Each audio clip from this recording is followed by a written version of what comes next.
All right, what is up, everyone? My name is Nestani, and today we are going to be running Scooby-Doo Night of 100 Frights. Specifically, we are running the 100% category, which basically the 100% category details collecting every snack in the game, beating every single boss in the game, and collecting every single monster token, and entering every level. So those are kind of like the things to note. Today on comms, I do have my buddy Cole joining me. Cole, if you want to introduce yourself.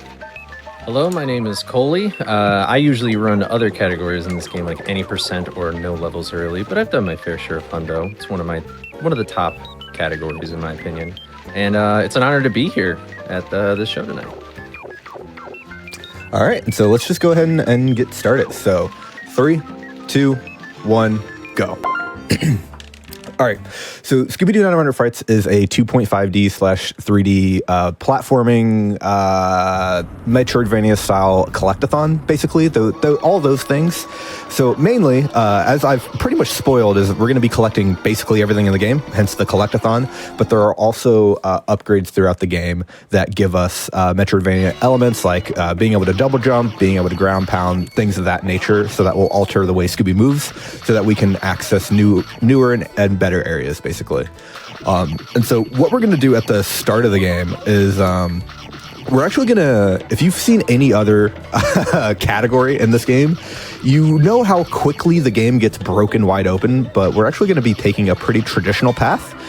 That's a monster token right there. But we're going to be taking a mostly traditional path with some slight deviations, which you'll see and you'll know if you've played the game before. But we'll also point them out. But this is just playground. This area basically just, tells you how to play the game, like A, B dash, A jump, things of that nature. We obviously already know that. And so all we're going in there for is the snacks, which we're going to be going to a lot of rooms only for snacks because we can beat this game in like 14 minutes.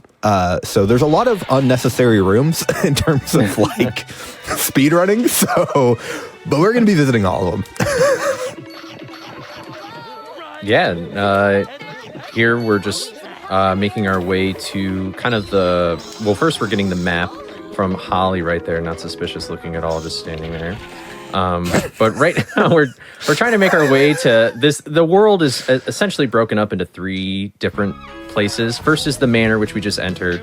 But again, because this is like a Metroidvania styled game, we're going to be jumping all over the place. And here we're trying to get into sort of like the water shipyard kind of levels called Smuggler's Cove. And the first level here is Shock on the Dock. And this is a great place to also highlight just some movement stuff. It's very important in this category, but most of the time it's prioritized in other categories where we're going to be wanting to move in specific ways to make certain cycles. So sometimes in other categories we'd have to skip snacks, but in this category we have to get as many snacks as feasibly possible as well. And this level is also a great example of getting some snacks, but not all the snacks. Excuse me, I got the drainage going. So you're going to see in this room, you didn't really see the snacks that we skipped because they're kind of a secret. But in this level, you'll definitely see Nestani just run by a bunch of snacks. And that's because we're going to be coming back to here later. And so we're already thinking ahead.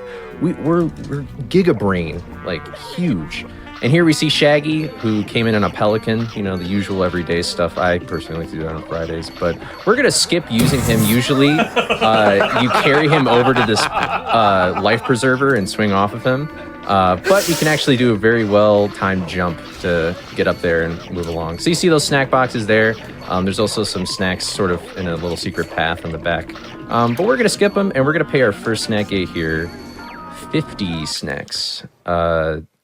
Yeah, and so as Cole mentioned about cycles, the important thing to note about cycles, just to summarize that, is that anything in the game that moves is on a set cycle. So like this crab that I just jumped on will be in that position at that timing every single time. And so the main thing we do with cycles is we line up multiple things so that we can get through the level without getting hit, or so enemies are like completely out of our way as we're collecting said snacks. And this is a kind of pseudo version of tar strats, which we're going to see more of. But basically on this tar, you cannot run or jump without the upgrade the galoshes, which we will get later on. But right now, we don't have it, and we also don't need it to actually collect all these snacks here. So I'm going to kind of shut up, and Cole can take over for what we're about to do here. Yeah, so this is a pretty. It's well, now it's not. Gosh, I'm such a boomer when it comes to this game. I was about to say this is a new trick, but it's really not. No, it's not. So there's all anymore. these snacks down here where you usually, when you have the galoshes, can ride this magnificent pelican here, or go on that crate that's to the right, and you can drop down and get all these snacks on these boats and crates. But we're actually going to get them early because we're able to skip the tar and jump on the like poles and stuff. So we're going to ride the pelican, and we're going to be jumping all the way through here. But the more important thing, though, is that what makes this faster is that we are going to do what is called pause storage. And essentially how that works is that we are going to quit the game and unplug the controller at the same time, which makes that wacky noise. And then we basically have two pause menus up here, which allows us to warp from anywhere. In this game, there's fast travel things called warp gates, which you actually see us stand next to one right there. It's got a bunch of swirly lines like an illusion. And you can only warp to places that you've unlocked, but that's still really convenient in a lot of places. And that trick alone breaks like almost every category in the entire game. It's a very pleasing trick, but if you mess it up, and we're going to do it a lot, so you'll be able to see it now with this newfound knowledge I've commentated to you, the viewer, because words are coming out of my mouth. This guy's spitting. Yeah. If you mess it up, you either have to try again, which isn't a bad idea, like a bad thing, or you quit the game, which is not good. And so we're going to try not to do that. I'm only going to be doing 6 of these in the run, actually. So there will be some points where I actually intentionally don't do pause storage just because I don't have a safety save for it, but I do, because basically this game only allows you to have 3 slots. So I will only be doing 6 pause storages because I have 3 in each, and like, you know, port A and port B. A thing to note about pause storage is why it's super useful, especially in Hundo, is that Hundo, there's a lot of backtracking because there's some snacks that you just legitimately cannot get to. They are impossible to collect in certain areas. And so you have to come back with said invention. Like normally in Pier 3, what would be impossible there is you need to have the galoshes to collect the snacks, but we just bounce on a crab. We, you know, get on these weird things that have weird collisions that we're allowed to jump all over the place on, right? So we don't need that upgrade. And then we can cut out all the backtracking, because basically what you would do there, if you didn't have pause storage and if you didn't have the galoshes, you would just leave that room, and then you would go all the way back to Shock 2, and then you would use that warp gate to warp back to the very first level that we entered, right?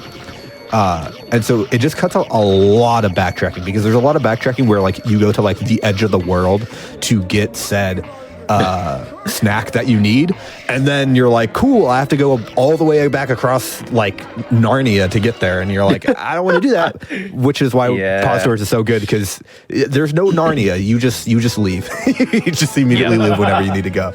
And I think we do like 8 to 10 of them in the run total. So I'm really only doing the ones that save the most amount of time. There's a couple that I will be doing that are kind of like jump scoop. But yeah, this is a very classic part of the game for anybody who grew up with it. But yeah, I remember when pause storage first got implemented, like everybody was kind of afraid to do it.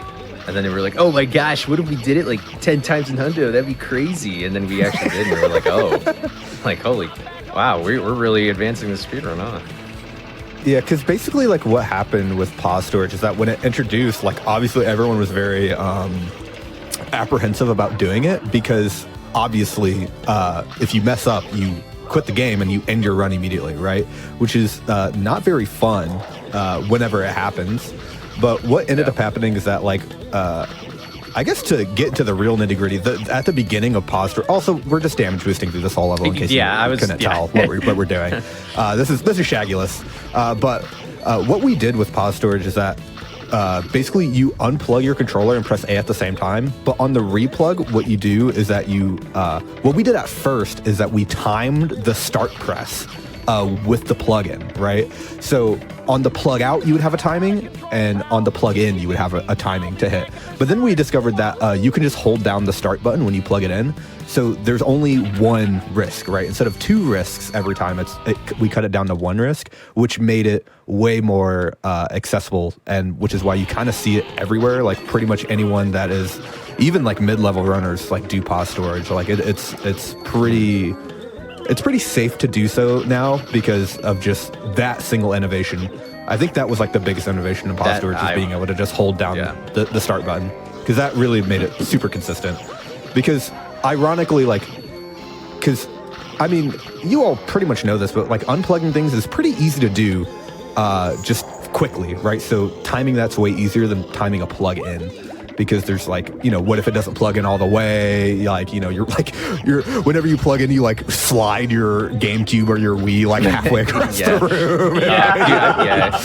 There's so many like actual like physical factors that go into it. It makes it really and also in this, and I think it's like really cool. All I was going to mention is that we do, in fact, clip through the box there. Just don't worry about it. We're going to clip through a lot of things in this game. They pretend to be there, but like, are they really? Like, are they really though? This is also the first level set where we're actually going to be 100%ing like the level sections. Oh yeah, like all parts. So that one box clipping that we're like, whatever, cool. I love how we just dismiss something crazy just like that. But that allows us to like get there earlier, so we can actually boom, and we get a little notification there that says like, "Oh, the snacks are collected," and then we're like, "Yay!" And then if you don't see it, then you're sad. And then you're like, "Uh-oh, what did I forget?" Which is good though, like especially for like when you're learning the category, it's very nice to just have a very quick visual indicator of, "Hey, you don't have all the snacks here." Which I think like actually like, even though there's so many things to memorize because there's so many snacks in the game. I don't know how many snacks are in the game, but there's too many. That's for sure. I used to know that number, but I don't anymore. Yeah, but the thing is that like learning the category is actually not the worst, just because of that like indicator, right? And this is also something that we're not supposed to be doing right now. I believe you're supposed to have the soap to get up here or something. Yeah, but we can just jump on top of like an invisible ledge on a sign to get up there, and we can just get all the snacks in one go, because of course there's just a random invisible ledge that we can use. When in doubt, just find an invisible ledge. That is pretty much the theme of the whole game, to be honest. Just like, how many invisible ledges can you find? The answer is all of them. Ow. And we're gonna do even more we're going to do even more invisible ledge action in this next level here.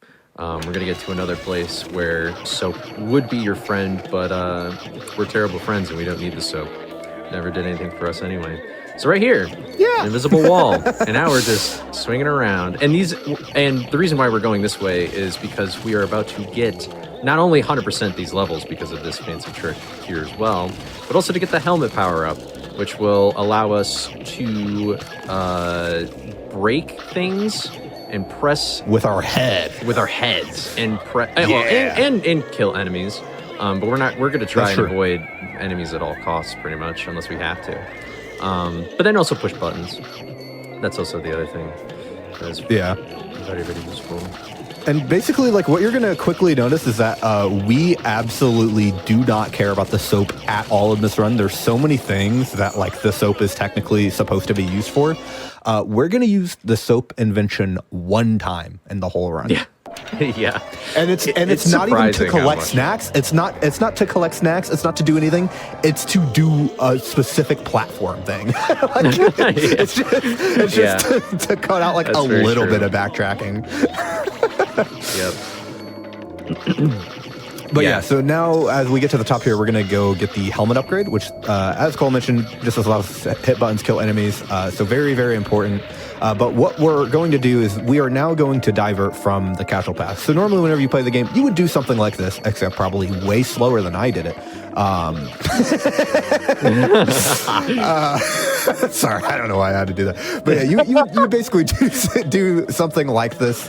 And this would be your intended path throughout the beginning of the game. However, we're now going to break that because as much as the soap is useless, I'm going to talk about another useless invention, which you've already seen it be useless, is the galoshes. So the galoshes, another useless invention in this game that we do not ever need to know about. And basically what the galoshes does, it allows us to be able to run, walk, and jump on tar.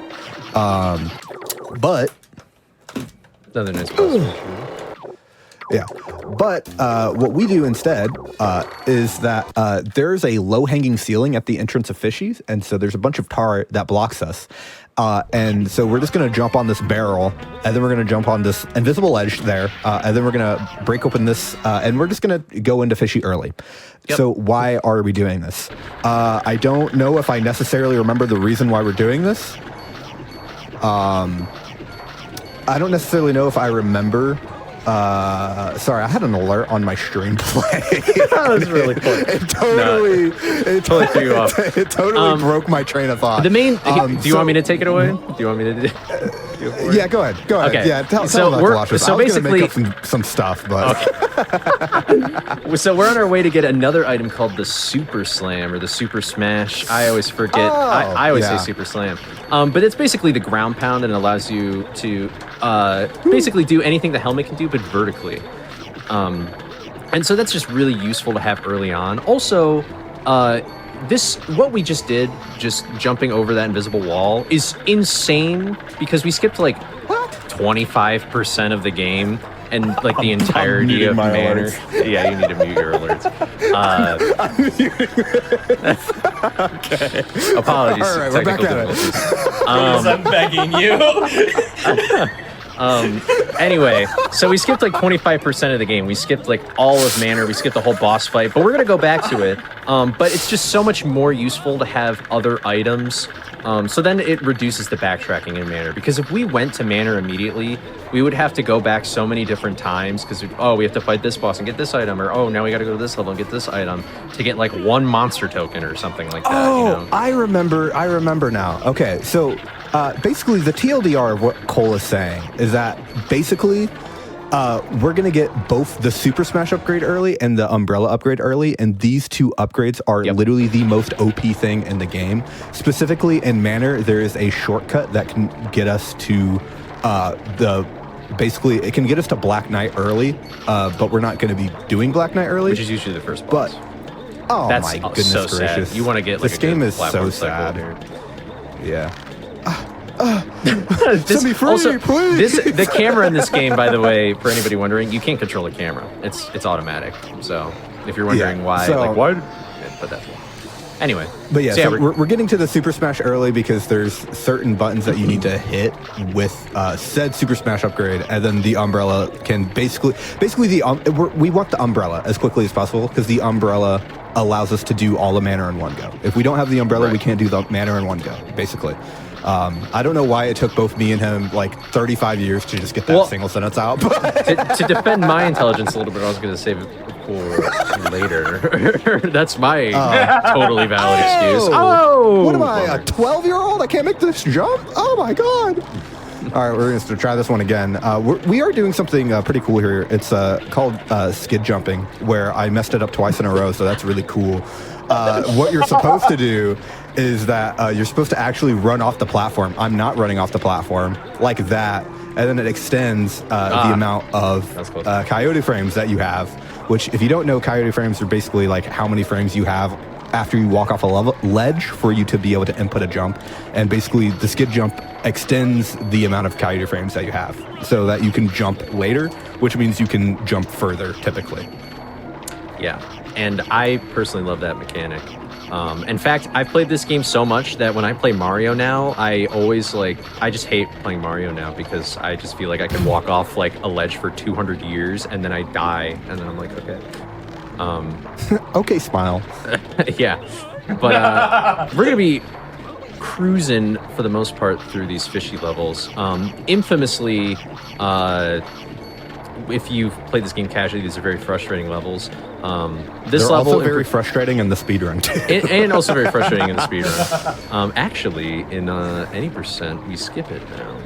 Or, well, I guess we have skipped it for a while. But we've skipped it for a pretty long time. we skipped it for, it's been like 3 years or 3 years. It's been like 3-4 years, something like that. Just take me back. But, gosh, I keep getting NLE confused with this category. So I'm like tripping a little bit. Yeah, so what basically makes Fishy hard is that there are specific cycles. Obviously, in the last level, I completely beefed the cycle that I was supposed to hit. However, right here, I hit the cycle. I hit the cycle in Fishy 3, so there's things like that. cycles like that where like the platforms just perfectly line up. Otherwise, I would have to like wait for like the platforms to rise and fall so that I can get up here as quickly as possible. And basically like this, I think saves like 10 seconds. I believe the Fishy 2 one saves like 15 or something like that. Something ridiculous. So like you can bleed a lot of times in this level by one miss input, which is really cool and fun and definitely not annoying at all. Can you hear it in his voice? It's definitely not. Yeah, I don't have any PTSD from running this game for like 2 months getting record. I don't have anything. I feel fine about it, honestly. Yeah, another thing that makes these levels pretty frustrating is on the very bottom ground, like the gray ground, it's slippery. But then there's also these conveyor belts here, which push and pull you all around. But actually, we are going to do a trick coming up here that sort of abuses that mechanic along with the skid jumping, and it's called gargoyle jump. And that's another sort of trick we use to get some snacks that we're otherwise supposed to have, I think, the umbrella for. I don't know. I have no idea how to actually get up there casually. Like, I think it's umbrella. I'm pretty sure, but it's that up there. You see a giant ice cube with the caveman, and there's like 3 gargoyles right next to each other, having a great time. I need that snack. We're gonna charge on this and skid, and boom, we got those 2 snack boxes and that little guy right there. And hopefully, if Nestani did everything right, which I've been looking out for him, it looks like he has. Hopefully, we'll see an all snacks collected here, and we'll be paying another snack gate. This one is 450. 450, yeah. Yeah, which snack gates don't really matter in this category because we're collecting every snack in the game, so we never really have to worry about paying snacks. Because we're going to have 3,334 extra snacks, Smile. Yeah. Really cool. Just in case, you know. Yeah. But a thing to note about the conveyors is that you probably noticed it, but like what we do is that we actually travel with them. So whenever we travel with them, we get a lot of speed, and when we're traveling against them, we try to jump off of them immediately to basically cancel that and basically keep our momentum going forward. There's all snacks collected. Here's the snack gate, and now we're going to head to Coast. Now, again, we're getting to these levels a bit earlier than intended, so we're going to see some more tar. But again, with the tar, not a problem. It's not a problem. We just don't care. Yeah. That's what I say to tar. I need that. I need that snack. Please. There we go. And we skipped a lot of this in level the 100% category, you do, in fact, need to collect all the snacks. So if you miss one, you have to go really? back to Man. We should have said that at the start. Sheesh. Yeah, but not these. We don't care about these. This is part of our backtracking that we're going to have later on, which is why it was very important that I hit the warp gate in Fishy 4, because Fishy 4 is actually where we start the backtracking in this game to get all the snacks that we couldn't have before, because there are certain snacks that, well, that's a lie. We can get the snacks without the galoshes. However, it's faster to collect these snacks with the galoshes. Right there, I jumped over a cutscene trigger. They made it too bad, so I just jump over a Smile. So we're not going to watch that 8-second cutscene. We're just gonna we're gonna keep it going. Wow. There are a few cutscenes like that in this game where you can either jump over them or you can death abuse and just skip the cutscene entirely. And it's always a shame when there's certain cutscenes when you can't do it. Or if you don't skip those cutscenes, it feels like 300,000 years, but then you look at your time and you're like, 3 seconds passed. Yeah, and then you just feel like a little dummy, like a little idiot whenever you miss it. Yeah. And then you're just like, but it doesn't lose that much time. But also, I mean, to be fair, at this stage of the game, because this game's pretty optimized, if you do miss a cutscene trigger, it's like not necessarily run ending in this category, but in other categories, for sure. It's like it's like never mind, no more. Because really, like, also, I hope you all enjoy this level. This level's so loud. It's so loud. Ga-doom. Like, spare me. But so we're supposed to like hit that button to stop these. However, we're just gonna jump on them like this. I jump on them in a very specific way because if these boxes hit you from the bottom, you get what we like to call you get boxed. And if you get boxed, you die because the boxes are really awfully made, and so Yeah, you they're just not- you're kind of not supposed to through the stand on boxes, them when they're even on moving. the ground. Even on the ground, though, like whenever they travel up and you're outside of them, sometimes you'll Oh, just well, get yeah, hit by that's them. Yeah, that's true. So Actually. it's just not fun. But I did make that specific that jump pattern of where you jump on the boxes. I did make up that movement. That was me, Smile, which is useful. And now we are going to become Great Dane Jesus. It's going to be really cool. So we're just gonna casually walk on water, and then we're gonna do it again because we need to get to these boats back here. So we're gonna run that twice a little bit. But and then there's also, we haven't talked about this much, but there is a version difference on the NTSC copies of the game. This is here on the 0.0 version. Also, whenever I clip through that box back in Greenhouse 2, I know you all don't know the names of it, but whenever I clip through the box, that's also a 0.0 version exclusive.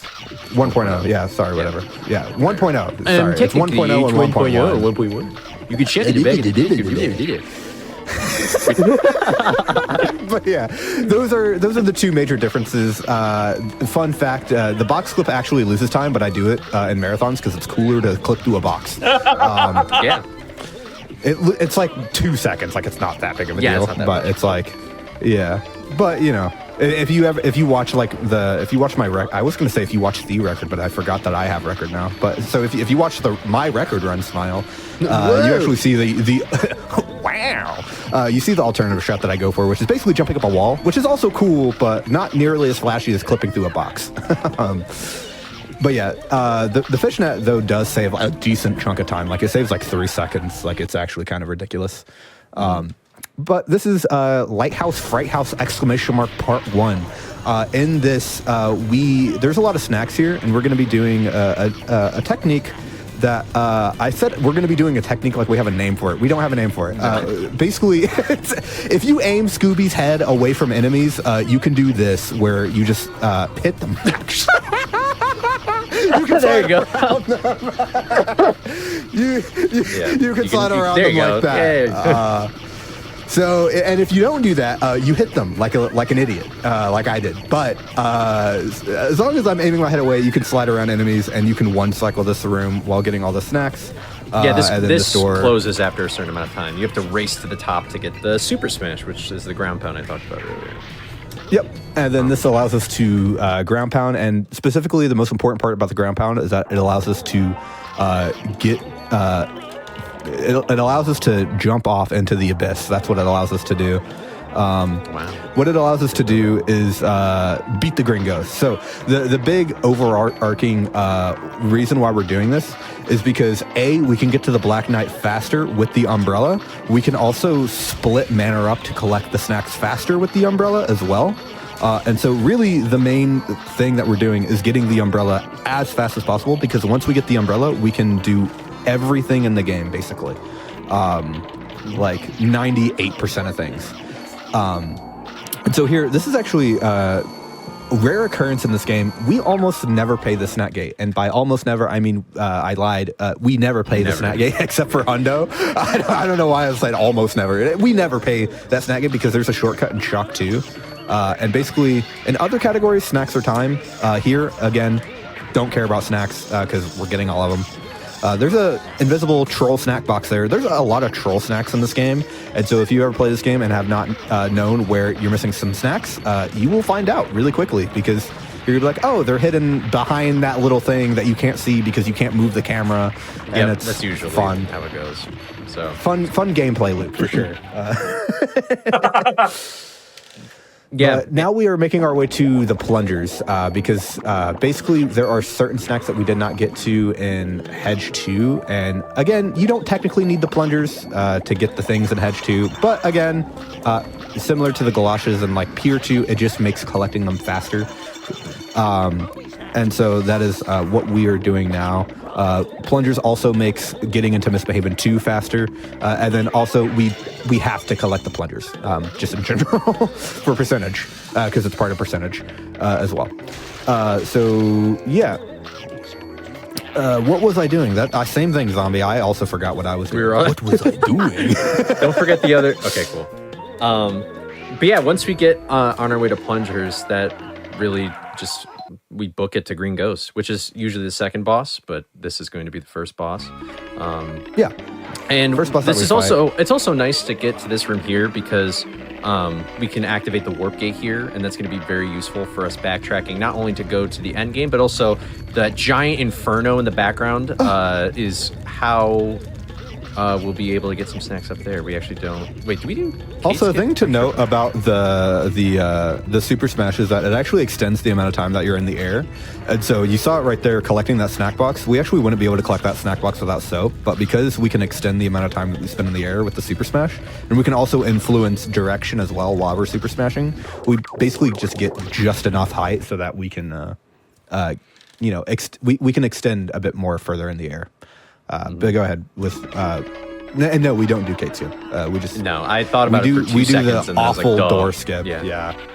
Awful We do the door worst door in the game, as it is labeled on my Yay. splits. Worst door in the game because it's so bad, and we'll talk about it. Don't worry, because Yeah. knowing It seems me, like we already I'll, wanna talk about it. I'll try to enter the door like 4 times, and I'm not going to get it once. It's going to be really cool. But you know what else is really cool? We have to get that token. We have to have the helmet in order to get it. So this is like the main thing where you're going to see having upgrades aids in our backtracking. So right there, we couldn't get that token before. And here, again, you can get up this slope by just being good. However, why be good when you can just press the B button and Do that. and then just do that? Yeah, Like it there's just makes ledges it way on the left faster. side. Yeah. And pretty much like almost like all slope surfaces, you could pretty much jump up. Besides Attic 2, is that the one with the token in it? You know what I'm talking about? With Yeah, like the, that's it too. Yeah. Besides that one, that's like the only slope where it's like kind of impossible. But like even here, like there's an alternative way you can get up here as well. But again, just running up the slope is faster. And so we basically like bulldoze through this level the first time, and then we just like redo it, right? And since we have to come here twice anyway, it really doesn't matter that we split it up, right? Because we have to come back here twice anyway. And then we're also going to completely invalidate the galoshes yet again. Yep. We're going to be doing a cycle here where you see these walking through. That's them right there, the scarecrows. There's going to be another one over to the right that is walking on tar, but conveniently there's a little spot where there isn't tar, and we're just going to bonk right on his head and then land on this little concrete slab right there and get all these snacks and these monster tokens. So we got all snacks collected. That's great. And then we got the monster token, and we're going to die immediately. Usually that plays like an Indiana Jones, like boulder kind of thing. But here, we're going to take a little fork in the road. So this is a trick that you can actually do right at home. Nestani's just going to hold up left on the D-pad, and you just clip through a gate. You just clip through a solid gate. And that allows us to enter into this room right here. And you saw Nestani pause there too. A lot's happening all at once. He paused there for a second to kill that guy to get that monster token. Because basically he needs to have enough height in order for us to get up there. Yeah, and he's on a cycle. So, but now we just have to collect these keys, and this is kind of the pathway to Green Ghost now that we were talking about earlier. But that one gate clip that he just did, it's super easy. If you have the game, you could do it right at home. You can actually do it on both sides of the gate. And a little fun fact is that that gate clip became optimized because Ryan, in theory, played this game using a dance pad. He hooked it up and he played it with a dance pad, and then he was like, "Oh wait, holding just the exact directionals makes it so much easier." So we got to shout out Ryan. That is unironically how it was found, because he did do. By the way, legendary run. If you all want to check out that run, it's so fun. Yeah, it's the only run on the meme boards. So it is the only run on the meme boards of Dance Pad. It is truly a relic of this game, truly iconic. But yeah, that is unironically how that trick got optimized. And basically what that trick does is that if you all don't know the casual routing of the game, which I'm sure most of you don't, we basically skip all of the Skull Cliff levels right there. So basically in the Skull Cliff levels, there is nothing of value at all. The Skullcliff levels are so bad, and I hate them. Mainly because they're just so large, and there's nothing in them. Like there's not that many snacks in them for how large the levels are. One is super large, and then the other 3 are like tiny. Yeah, which Skull 4 is the large one, which is the second largest level in the game. But speaking of the largest level in the game, this guy here. Also, do you smell that, chat? Do you smell that, chat? I think this little stinky. Yeah. I think we're smelling a little bit of an auto scroller. Yeah. We get to participate in auto scroller. So, but. This is the only auto-scroller that we have to participate in the whole game. We actually have skips for every single other auto-scroller. As you saw like earlier with the lawnmower, we skipped that. Well, we skipped part of it by damage abusing. And then we're actually going to skip another auto-scroller. No, we're not. We're participating in that auto-scroller. Never mind. In AMT, we skip it. But we're playing Hundo, and I don't skip it. So, but yeah, so this is one of 2 auto-scrollers. But this is like a true auto-scroller. Like, there is a way to break the next one. But anyway, it doesn't matter. Whatever. That's an auto-scroller. Who cares? We're rambling right now. We're just rambling right now. We're just yapping. There's going to be a point where we there's just nothing, we're just too fast. But normally, in order to get to to get into Skullcliff, you need to have the Super Smash, right? Again, we don't need the Super Smash to get into Skullcliff. So by skipping Skullcliff, going straight to Misbehavin', we skip the need for the Super Smash. So in like other categories, like we'll actually be in, we'll actually go through Skullcliff backwards to get the helmet. Fun fact, for no reason that you didn't ask for.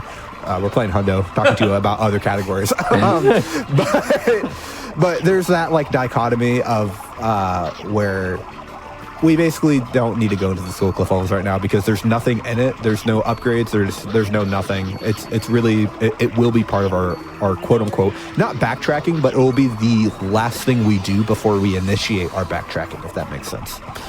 Yeah, it's going to be one of the last things that we do, and this is actually a very scary part of the auto scroller here. Usually because if you miss one of these snacks and you die in this level at this point, nice, you got all the snacks. It's like, I don't know how many, like 2 or 3 minutes. 2.5 minutes. 2.5 minutes. And you got to go all the way back down to the bottom and run all the way back to that button. Here's some secret snacks, by the way, that are just completely off the camera when you're standing right there. But we got all snacks collected, and he didn't die, so we're gaming right now. Yay! And yeah, like that is the most brutal death. Like if you die in that level in any category, it's just an instant reset. Like it's 2.5 minutes. Like you just cry. Like there's nothing to do but cry. We're getting that warp gate specifically because there are snacks up top, as you can maybe see. I hate you so much. Give me that. No. There's usually a key cycle. So the ghosts in this game are RNG. Really cool. So sometimes you just get rolled, but there's snacks up top there. We can't get it because we either need the gum upgrade or the soap upgrade in order to remove the walls. Originally, we actually thought that we're going to death abuse to skip a cutscene, by the way. Originally, we thought that only the gum unlocked that, like you had to beat Redbeard. But actually, when me and Cole were playing bingo, we found out that you can unlock the top half of that with the soap, which is like cool. Like, I think it's because like, isn't there something weird with like the gum and the soap and how they're coded or something? Yeah, I remember you talking about that. Yeah, it's like something that they're they serve very similar functions and were probably made at like the exact same time. So, and usually you would have the gum before the soap anyway, so it doesn't really matter if they like left that in or not. So it's just a bunch of convenient things for us and things that whoever really constructed that sequence of events didn't think would be possible because they didn't think we would do it. Yeah, but it's just cool that we found that out by playing bingo. Yeah. Which is only useful in bingo because it is. Yeah, unfortunately. It also just made bingo more fun because you don't have to fight Redbeard nearly as often in bingo. Because fighting Redbeard in bingo is very annoying, which you will see why Redbeard's very annoying later. Right now, we're gonna fight the first annoying boss in the game, Green Ghost. But that's a little premature because we're actually going to be collecting a bunch of stuff before then. I just lied to you guys, we'll get there. It's a half lie. It's a little fib. Yeah, a little fib. Yeah, something you're actually going to see right up here is, remember when I said, also here's Secret Monster Token. Remember when I said we can only warp to places we've already been to? Well, Oh wait, we don't. Oh, never mind. My cool fun fact is gone. It's completely not fun anymore. We do. Oh, we do. Keep Never going, mind. keep Okay, going, never keep mind. I have a really going. great fun fact. So I'm in shambles right now. It's been a minute since he played Hundo. Give him. Sorry. So there's every warp gate has a little value to it. It's like their little name tag. But if they have the same value, then if you unlock one warp gate, then the warp gate that has the exact same name tag to it will also unlock. And it turns out that warp gate and then the warp gate that is right next to the Green Ghost boss fight is copy and pasted. So if you unlock one warp gate, you'll unlock the next one. And anybody who casually plays this game knows is that you shouldn't be able to do that. But you'll see here with this pause storage. Like this icon right here, the thing's unlocked, and this one clearly is not unlocked, but I can work there anyway. Yeah. And it's so this just cuts out a lot of backtracking, and it also skips a 600 snack gate, which is really useful because for us specifically, we still want to avoid snack gates whenever possible because paying a snack gate takes time, which is funny. Yeah. So we actually avoid the snack gate just because it just takes too much time to pay the snack gate. Not necessarily because of the snacks not because of the snack cost, but because of the time it takes to watch the animation of paying the snack gate. Yeah, but this is Green Ghost, and basically we use that in all bosses in AMT to skip the snack gate. But double thing here, we're not going to fight Green Ghost, which is a really cool green guy. If you cannot guess from how this boss just started off really cool, it's completely RNG. It's you just please go to where Daphne goes so I can hit the button, please. There's some manips, but you pray. you basically pray. You want the ghost to go over the coffin that has like the vortex thing going on. And this is also why we needed the super smash, is so we could actually press these buttons. But sometimes he can just throw giant green fireballs at you and throw lightning, and obviously he's not above a coffin, so it's very. If he goes to the middle, I'm gonna cry. Fog. He is about to, so it would seem. But we've really tried to look for something here, but unfortunately, we haven't cracked the code yet. I'm really coping right now that we will one day find a manip, but that is the most cope you'll see tonight. But now we have the umbrella, which is the item we were talking about earlier that allows us to glide. But now we're gonna start gambling. Basically, we are gonna start gambling in a second because we love gambling. But actually, what we would normally do there is do another pause storage to skip that, like a little backtracking. But since it's such a little backtrack, I just do it so that I can have more bigger time saves later on. But just a small thing to note if you are familiar with the run, wondering why I'm not doing that pause storage, because I can only do 6 of them. I'm choosing the 6 of the most impactful. So this is gambling. Really cool. We'll come back to gambling. Before we gamble, we're gonna go back to Gloom 1. So this is actually the room where the 600 gate leads us to. And so obviously there's snacks in this room, so we're going to be collecting these, but that's all that's really in this room. So we're just going to kind of jet around here. And because we're entering the level backwards, we're actually going to death abuse at the end of this, and then we're going to go right back to the beginning. Also, whenever you enter levels backwards, they have a thing in the game where the gate will just open for us, which is very nice. So the gate just opens for us. We can go through the level backwards just fine. We're going to take a little tumble because whenever you death abuse, you basically warp back to where you entered the level at. So that's that. And now on to gambling. Smile. Cole, take it away. All right. So how are we gambling here? All right, so this is called Coffins, and it's the game. It's probably the most I've gambled in my whole life is playing this game. And essentially how it works is that there's those coffins up in the background, and there's a button corresponding to each one. And it'll either shoot out snacks, which we need, or it'll shoot out a ghost, which is like, boo, you lost. And once a coffin spews out some snacks, then it's like, cool, it checks it off, you can't get snacks from it anymore. But the remaining ones still have to have snacks be collected. And essentially how it works is that there's this is getting really into detail, but there's basically just a floating dog collar out of bounds, and it is randomly chosen which coffin it chooses to have snacks be enabled. So, TLDR, when you start, you have a 100% chance of getting snacks from a coffin. Then you have 75% because now you need 3 of those coffins to give you snacks. But one of them's already been picked. So 3 out of 4 is 25 or 75%. I'm probably explaining this in the most convoluted way possible. So basically what happens is you start out 100%. Every time you go through here, if you hit all 4 buttons, you will 100% have a chance of getting it. The second time you do it, however, you have a 75% chance. So if I get coffin 1, let's say, well, let's use this. If I get coffin A, I can get coffin A back to back, right? That's what I was trying to say the whole time. Yeah. And so basically, I have coffins A, B, and D right now, and I need to get C. And as you can see, haha, pun. Oh my god. Anyway, I'm doing this over and over again. Basically, you have to die to reset the room, to reset the RNG, and I just am literally just waiting for the dog tag to line up under this coffin specifically. Right now, it just keeps appearing under A, B, or D. So we are literally waiting. Smile. This is the fun part of Hundo. You can either get perfect coffins, which is you get 4 in a row, or you get what we are getting, which is where we keep watching the ghost come out of the ground a lot, and it's really cool. So you can lose a lot of time here, or you can lose no time here. I think the worst I've ever seen was Jolly. Yeah, Jolly's another Hunter runner. He's been in this level for like 10 minutes at some. It's like why? It's honestly a miracle. I think he just wanted to see how far he could get. It's like he did, yeah, because he was planning on resetting, but he's like, I just need to see. I need to know like how bad this is. It was pretty bad, and this one's also relatively bad too. Pretty bad.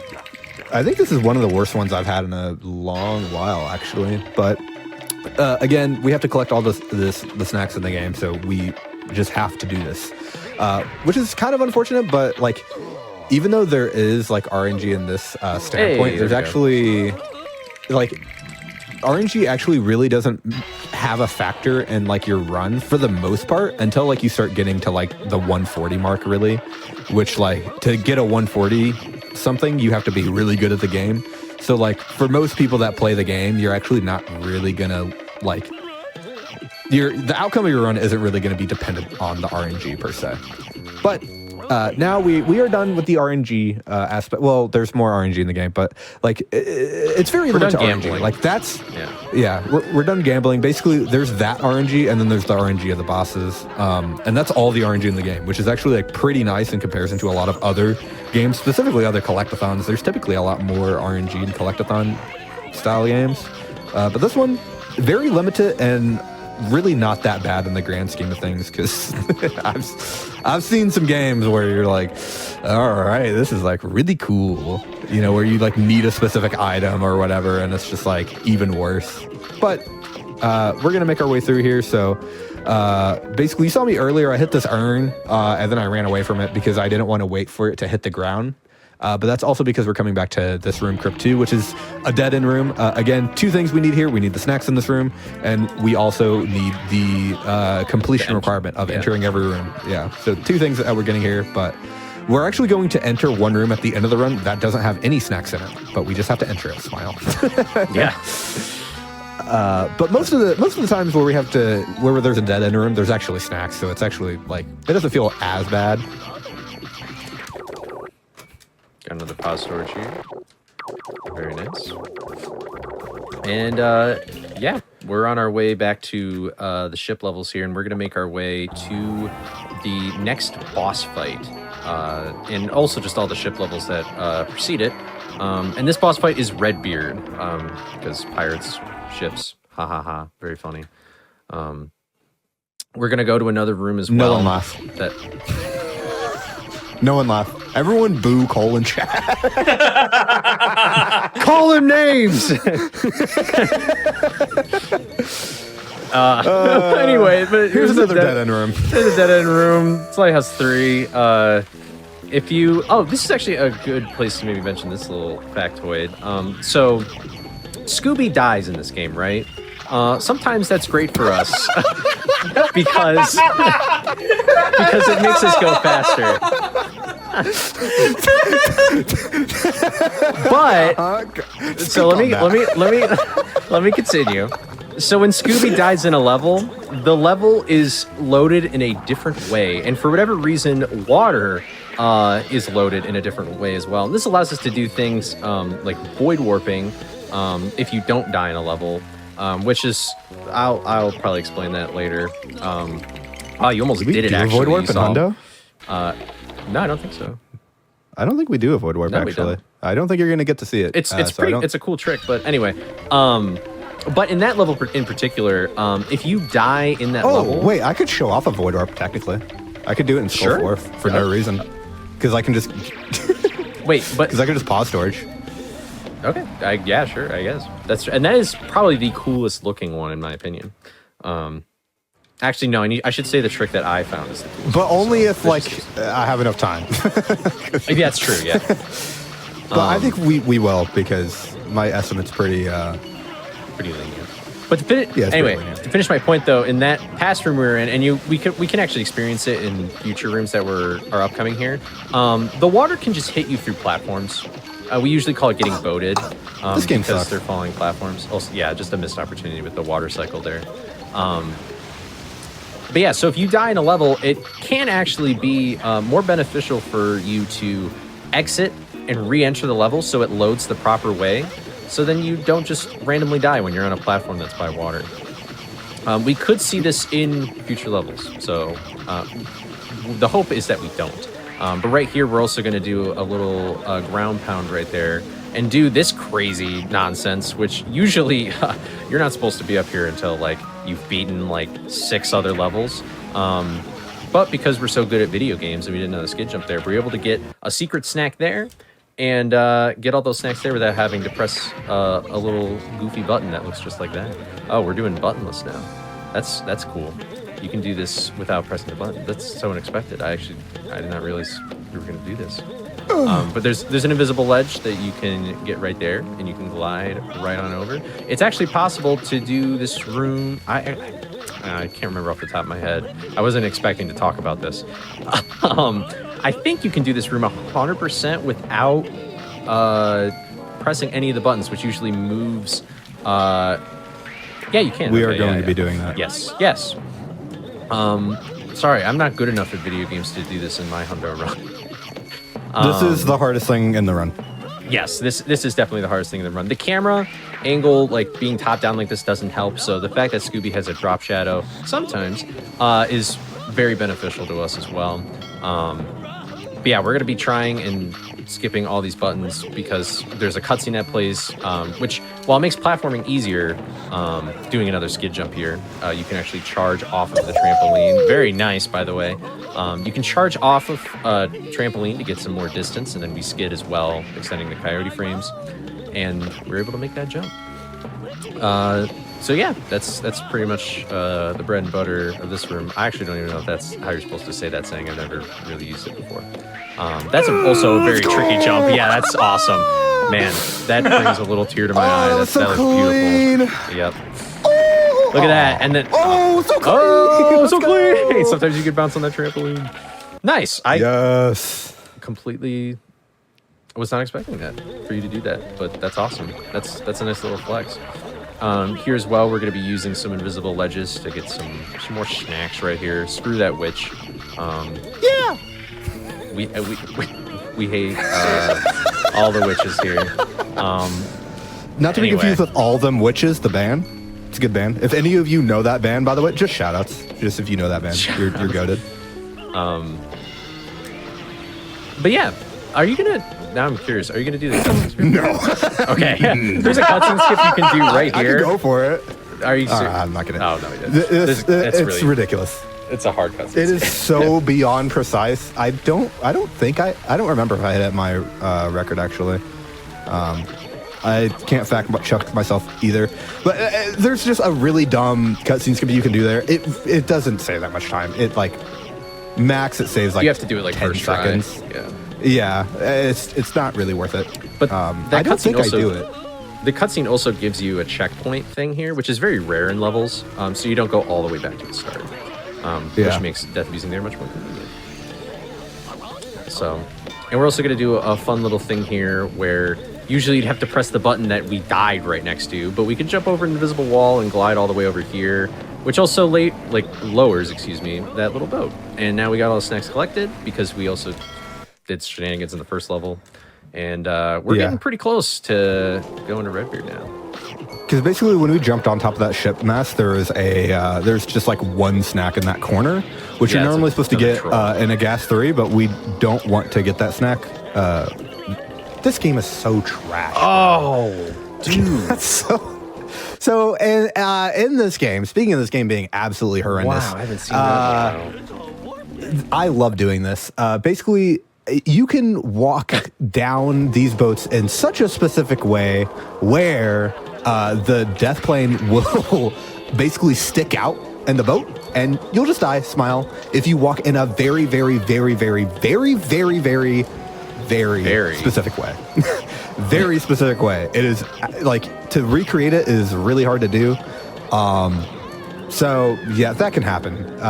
It's just basically the death plane sticking through the thing and you basically going through it like really quickly, like basically because your speed. How do I explain this simply? You go really fast down slope, and if you go too fast down slope, you clip through the floor because you're going so fast, and you hit the death plane. There you go. I got there. And you saw me exit and re-enter because of the thing that Cole was talking about earlier, where like basically water can clip through surfaces that it's not clipping through, and if it clips through the surface, we will just die. And so if we reset the level, we don't have to worry about the water clipping us through the ground, because fun fact, we'll actually get there in a second, but there is a specific spot in this level where that can happen. Smile. Yep. I need that. It's a very infamous clip. There is an infamous clip on my channel. That is true. Yeah. It is such a funny clip. But basically, also a little boost here. There we go. Right here, on this platform, water can clip through that and kill you. It looks like a solid platform, right?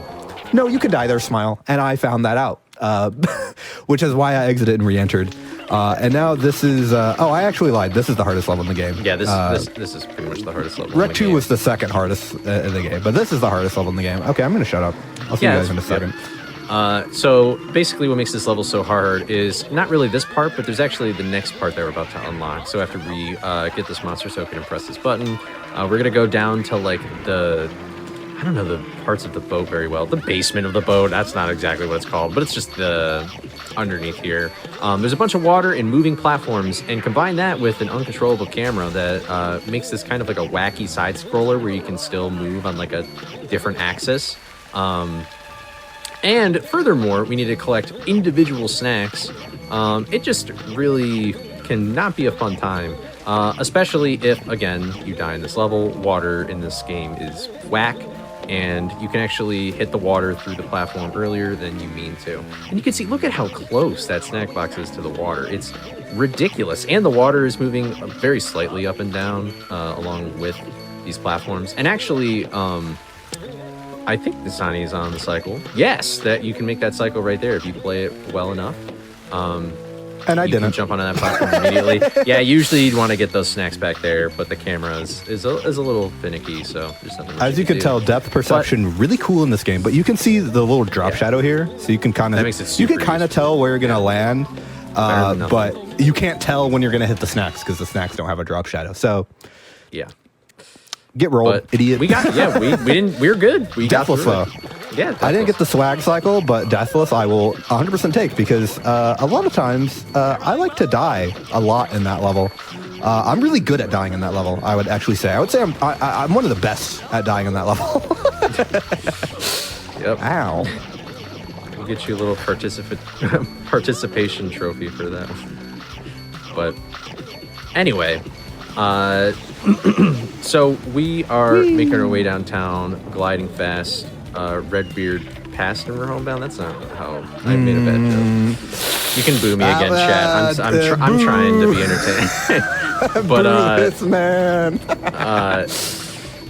But yeah, we're just collecting all these. That door right there is that one secret door. But go ahead. That door would have taken us back to Rec 1 where that snack is that we collected earlier is. But again, going in and out of a load zone takes a lot of time because you're loading the game and we run in real time. So we want to minimize the amount of loads that we're taking in the game, just in general, just small things. So that's a load removal with that movement, which ends up saving us time. This level's really fun. Cole hates this level though. I hate this level only. I kind of. But no, I come up with better excuses. But we do this level in a completely different order. So usually you're supposed to like go up these platforms that we are jumping down from. This is the part I'm bad at. I mean that the game is bad. I'm good at this game. But we have to collect all these snacks and keys up here, and you can utilize the momentum that Scooby gets from these trampolines to make it to this other set of trampolines early, which we're also not supposed to do quite yet. And it just it's very when you do it right, it just feels so right. It's like that's how the level should have been played. We're improving upon the casual experience. So we're gonna get the last key here by pressing. Buttons are really good in this game, by the way. You're probably going to see that a lot in this game where you will ground pound a button and it just won't do it. Yeah, you got to be like right on top of it. But boom, got the last key, and that opens that door right back there, which will lead us to the next boss. But we're just going to collect some snacks first and stuff like that. To be in defense of Cole, the mid-air movement is actually pretty hard to do. You have to be very, very adept at because basically you would just have to trust that you're going where you need to go without any sort of visual indicator that you're good at depth perception. That's a very polite way of saying I'm bad at the game. I really appreciate your wording of it. Yeah, you're welcome. Yeah, you just can't look at things. Basically. Skill issues. You don't have any eyes, unfortunately. Speaking of, but on the flip side, I'm really bad at this trick and you're not. So I probably should have practiced this before we did this, huh? Well, here's the name of the game. We hit it. Yeah. So either we'll hit it and then we'll explain it in post, or wish you're playing all bosses. So the name of this boss fight is basically you wait for these ghost enemy cycles and then you kill the Captain Moody ghosts, which are the ones wearing the raincoats. And then Redbeard's going to throw a sword, and usually you can only hit one rope at a time. And that's the thing that Nestani is standing on right now. But there's a trick where we can actually cut all of them at the same time, and that's called 4 rope. But we were only able to get 3, and it's a very finicky, odd, wacky trick. Usually, in my experience, I find it more difficult to get 3 rope than 4 rope, and 3 rope's useful because in other categories you have to defeat the boss with 4 rope. That technically doesn't allow the chest to fall on him, so it doesn't count. But where am I going? Once you beat I go basement here? Redbeard. Basement? Yeah, I think so. Yeah, basement. Yeah. I don't have my splits up. I kind of. It doesn't really matter what order you do it in at this point. We got all the items now, pretty much. Yeah. We got all the items. This is the door I was talking about earlier in the game. I hate this door, but we got in first try. Nice. Huge. Wow. Yeah. The most annoying part about this door, by the way, just really quick, let's rant is that if you miss it once, you lose 10 seconds. But if you don't go for it at all, you lose 15 seconds. So, no, you lose 20 seconds. So basically, it's better to go for it twice because you're going to save more time going for it twice than if you didn't do it once, or than if you didn't do it at all. And so even with the retry, you save time, and it's really dumb, and I hate it because it's so much faster, but also as soon as you miss it once, you're like, well, I might as well go for it again because I'm still going to save a little bit of time.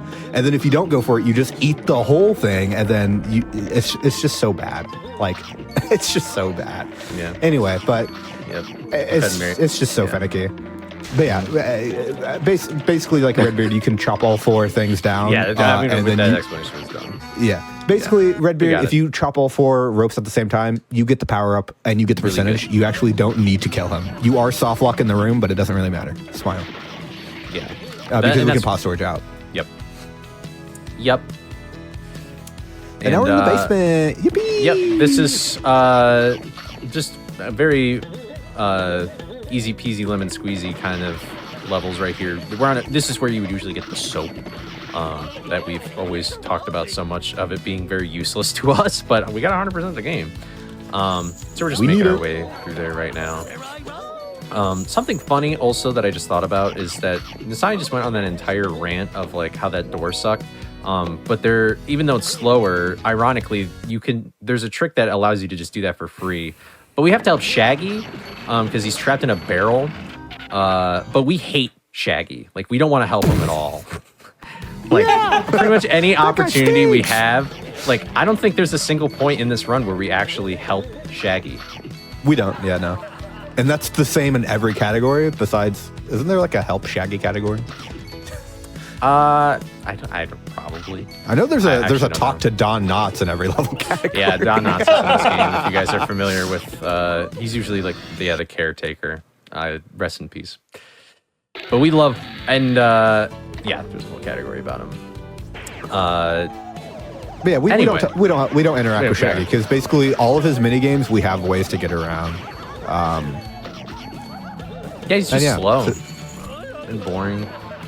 Still owes me like $20. Yeah, we're actually going to do something pretty interesting in this next room. So Cellar is a bit weird in how it loops in on itself. And so we're actually going to use it looping in on itself for our gain here. So what you're going to see me do is actually avoid some of these snacks here on purpose, just because I'm going to come back and get them later on. I don't think I set that up correctly. However, it doesn't matter, Smile. I don't remember. We'll find out if I did or not. But essentially, there are snacks on our way here to Cellar 1, and there is another half of the room in Cellar 1. There is a way to get to the other half of Cellar 1 from the entrance, but it is absolutely the worst thing in every video game ever. I don't think there's anything worse than any other speed game, and I'll say that with my chest. I haven't even been doing with save states on an emulator yet. It's bad. I don't it's think only anybody's been done with save states with invincibility. It's like really bad. But what we do is that we loop in on itself because we're back. Basically you normally have to do an out and back in this room anyway to get the snacks up top because these guys respawn. But essentially what we do is we go through the level once and then we go back, rewind, and then we run it again. And the load screens are actually not that long. And so by adding by adding another load, we basically save a bit of time there. I kind of explained that poorly, but you get the gist. By doing the loop, we save time rather than doing it all in one go. Yeah, it's an extra load, but it's just a faster way to backtrack. I cannot see anything, bro. Yeah, the ghost was completely obstructing your vision here. Bro was like, hey, yo, I heard you like ghosts. I'm like, Yep. Get away from me, shower curtain, please. Let's see. You're probably really good at this, Joe. But there's usually... Now that you said it, I'm just going to miss it now, bro. Shoot. Like, what the heck? My bad. My bad. But there's a little ledge right there. Nice. It's a very finicky jump. Yeah. I know that allows us to get those snacks without doing like bad backtracking. But now we're here in the freezer. We would either have to take the shortcut elsewhere. I have no idea where it goes. Or we have to death abuse, which would take us all the way back to where we spawn in the room, which is bad. Far away. So, yep. Yeah. It's faster to not do that, Smile. Mm-hmm. I know we talked about this a few minutes ago now, but there is a man's best friend category where you save Shaggy. Oh yeah, that's what it's called. Yeah, I couldn't think of the name for it, but there's so many meme runs on the meme board. I had to scroll through a lot of runs to find this. Yeah, there are. Yeah, there's quite a few each with their own. There you go. Hitboxes on snack boxes are so garbage. Yeah, that's one of the first things you sort of realize. And that's like one of the scariest things too, because basically if I kill like both of those guys, it can become impossible to not get you have to redo the whole level. It's really annoying. But luckily, I remembered my backups. So we're so back. We have the soap. And now we're going to go into Manor, but not in the way that you thought. Oh, we do a void warp. We do one here. Yeah. Cool. I forgot about this. Yeah. So basically, void warping is, let's just show it off. This is void warping. Whee! So basically, what we do is if you get out of bounds in this game and frame perfect blog. If you get out of bounds in this game, there's a fail safe. So like, there's basically an infinite void, and if you fall, Geronimo, and if you fall in the void, basically, there's a fail safe that warps you to the intended beginning entrance of the level. So we were in Clamor 4. The beginning of the level is the entrance of Clamor 4. Boom! Whoa, Geronimo. Sorry, there's only 3 Geronimos in the game. Whenever you run past them, you have to do the sound. You have to. I don't make the rules. Boo! But yeah, so that's void warping. It's really cool. You see it a lot more in other categories, but that one is actually really useful to us because specifically we play a cutscene there, right? And that cutscene is actually really, really good for us to play in that snare because we actually come back through Manor 4 later on.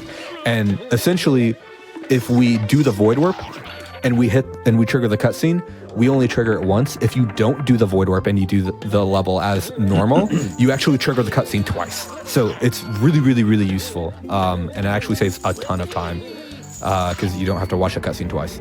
But here, this is the infamous umbrella. This is why we have it. This is why we're doing Manor so late.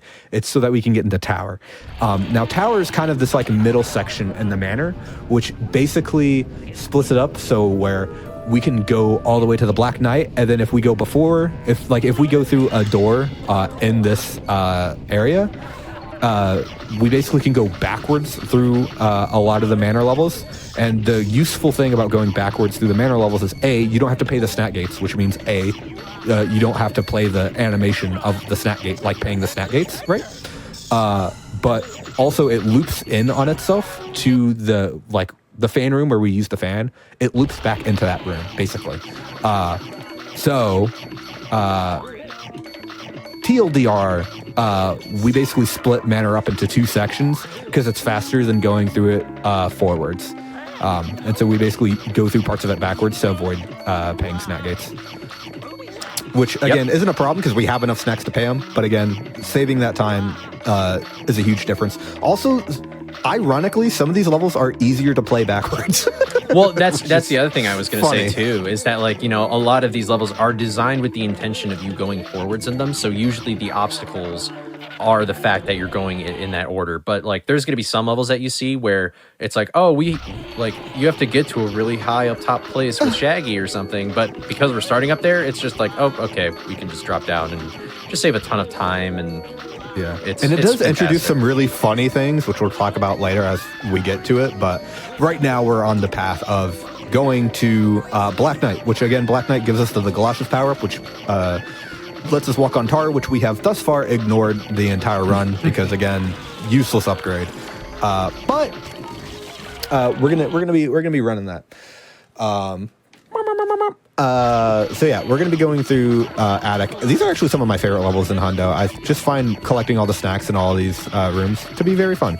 Yeah, I like it too. That's all I have to say. Smile. It's very satisfying and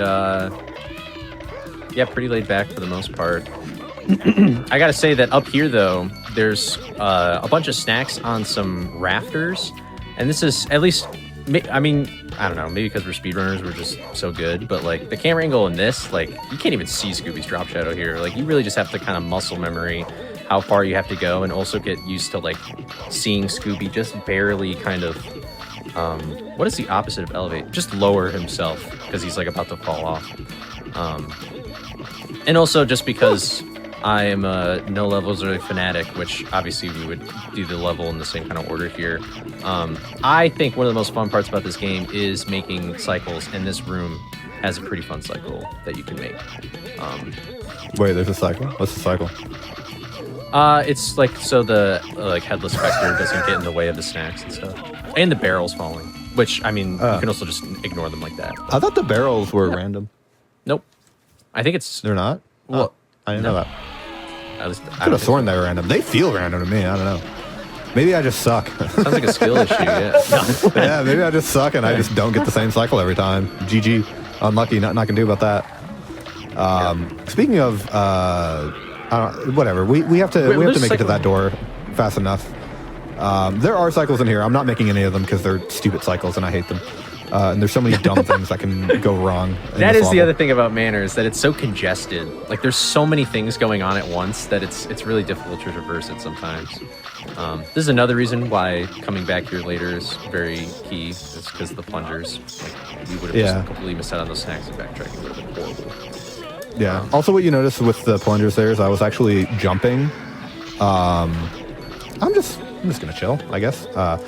But what you notice is I was actually doing a jump on the roof, and that's just so I can initiate my B dash again because I guess we haven't really talked about B dashing much, but B dashing is the fastest way to move, which is what you've been seeing me do the whole time. And basically, this is really useful over longer distances, which is why sometimes you actually don't see me B dash over certain distances just because they're shorter and we have to input a jump or something. But since we're going over those long distances, whenever you walk with plungers, you actually walk slower than you do when you're regular walking, so it's really, really punishing. So what you see us do is you actually jump, and if you basically input the B button, if you basically if you input B as soon as you land on a slanted surface, you can buffer out that input, and then the game registers as you B dashing before it registers the slope, and that's just how that works. And so you're allowed to move smile. I got shot in the head. Completely obliterated. I did. Yeah. The cartoon character just shot in the head. What a minute. That's like the last thing that should happen to that. Anyway, I'm just gonna wait now. I'm gonna be a good boy. I'm just gonna wait for these to fire off. And steady they fire off in the same way every single time, but yeah. Yeah. We're gonna see Shaggy fall down. Oh, this is the time where we actually use Shaggy. This is the only time we use Shaggy, actually. Yeah, but is this really helping him though? Like I feel like we're just putting him in a worse. We're just using him to our benefit. Using him. Yeah, we're using him. We're great friends. We're the worst friends to Shaggy ever. We stand on his head as he rocket launches towards the sky to collect food and keys, and that's it. Yippee! But anyway, now we're here at the Black Knight boss fight. The last point of RNG in the run. Yippee! Yeah. Well, now you ruined it. I was going to say, guess what kind of boss fight this is going to be. Oh, yeah. It's based on what we've Sorry. Yeah, I stole your thunder. Nah, it's fine. This is the worst RNG in the game, though. Outside of coffins, this is the worst. Actually, this is even worse than coffins because it's even more options to fail. Yeah. Yeah. There's more points of failure. There's 8 points of failure rather than 4. Yeah.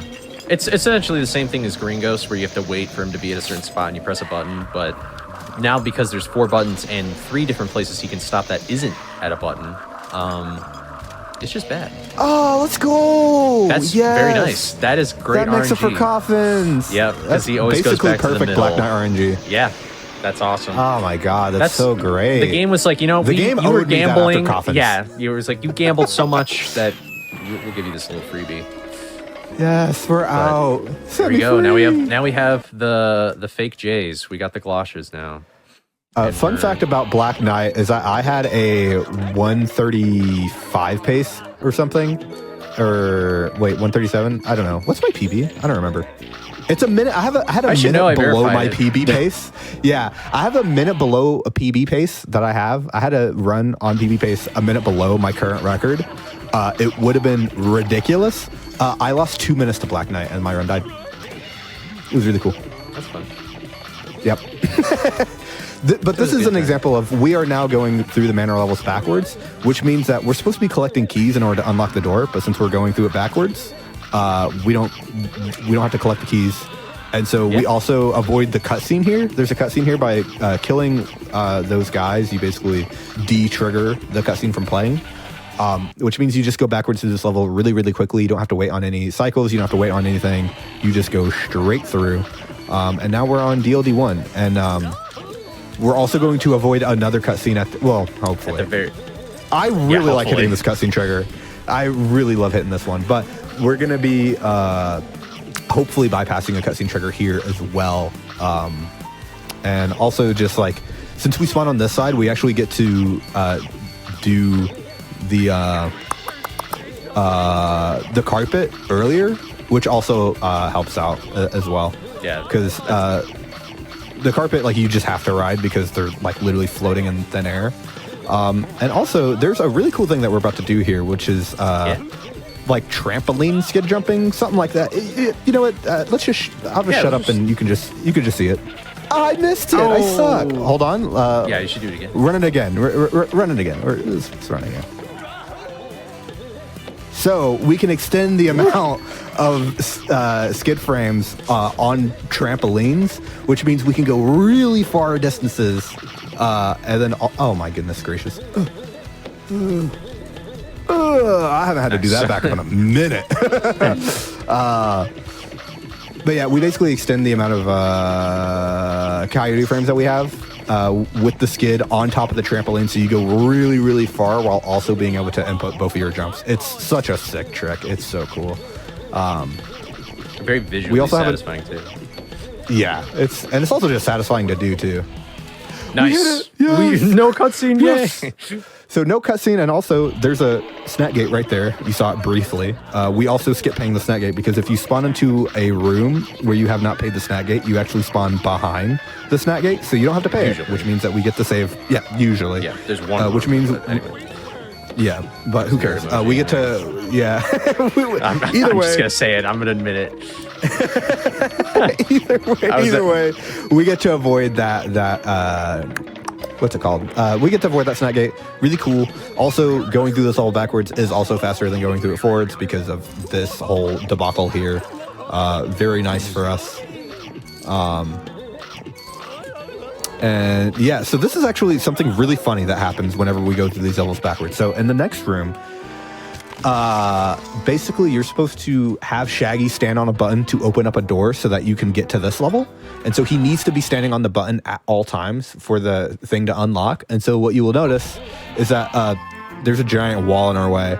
And so naturally, the solution to this is just leaving and re-entering the room, and it just magically disappears.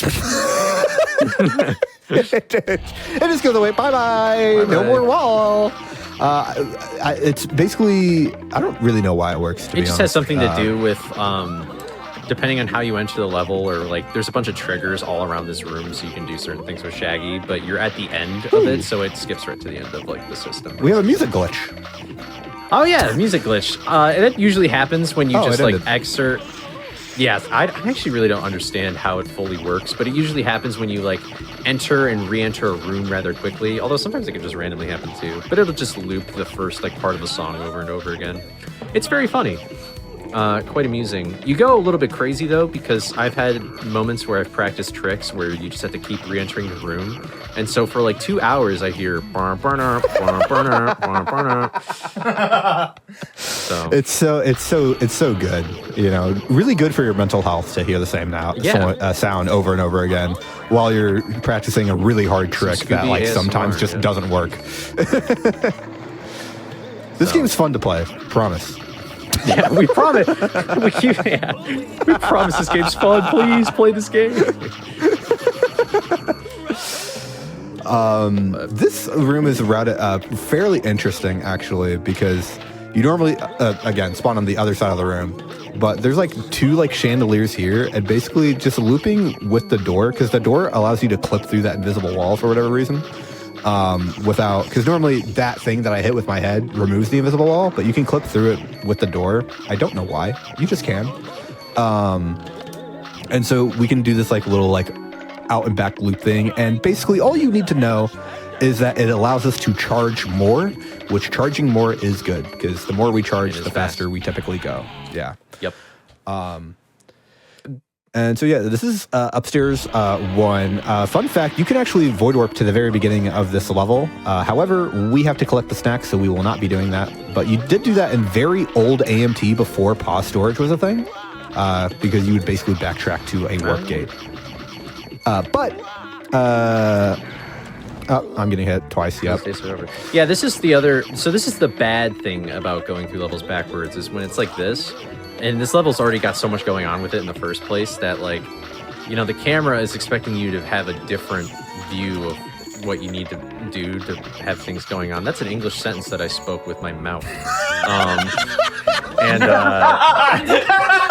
Basically, it's like, you know, the camera's pointing in the wrong direction, so you can't see what you're doing. Wow, man, I'm so good at commentating runs, guys. But, you know, you dodged all the obstacles. You didn't die. You did the good gamer stuff. But now, because of this shortcut here, we're going to do what Nestani was talking about earlier with this kind of whole level system being in a loop. Is we're going to go back to like the very first level in the game. Remember we were talking to Holly and she gave us a map or whatever. Now we're here. I don't remember. Can you describe that situation a bit more? I don't remember. A long time ago when I was very young. No. Specifically an hour younger. Ooh. Yeah. But we're gonna go through and get all these snacks, and we'll end up back in big old fan room where we needed the umbrella for. That's always they have 5. This is so off topic. They have 5 different theremin waveform things in the files, and they only use that one. All the other ones are unused. It's very unfortunate, very underused. I actually did not know that. But there you go. Yep. What useless information. Yeah. Yep. I can't remember. Though. Yeah, I can't remember important things like my license plate number, but I remember Scooby-Doo never file structure. So, good for me, I guess. But anyway, yeah, these levels are pretty straightforward. It's what we've been usually doing. You get the snacks and you break it up into chunks and do a lot.